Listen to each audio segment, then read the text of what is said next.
Setelah memberi dividen kukuh bagi tahun 2023, kumpulan wang simpanan pekerja KWSP yakin perancangan strategik yang bermula tahun ini mampu mengoptimumkan pulangan untuk jangka panjang. Ia membabitkan pengasingan portfolio pelaburan konvensional dan syariahnya selain menarik lebih ramai pekerja sektor informal untuk membuat caruman sukarela.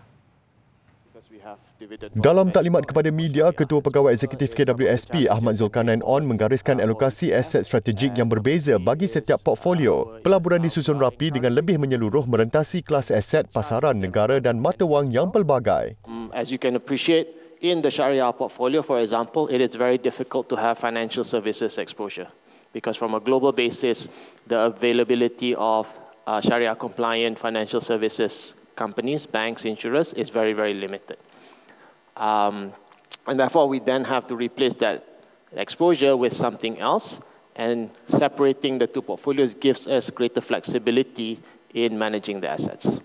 Strategi KWSP ini turut menarik minat pakar ekonomi yang percaya ia pendekatan terbaik di mana terdapat banyak peluang pelaburan yang belum dapat direalisasi terutama dalam portfolio syariah. Ini termasuk membabitkan lebih banyak syarikat perbankan Islam yang bakal disenaraikan kelak. Ya, apabila diasingkan, maksudnya dia akan lebih fokus dan sumber dari segi bagaimana EPF untuk melaksanakan due diligence akan lebih holistik dan itu juga mampu untuk memberi kesan kepada prestasi simpanan syariah pada masa akan datanglah disebabkan pengasingan dalam segi sumber-sumbernya tu.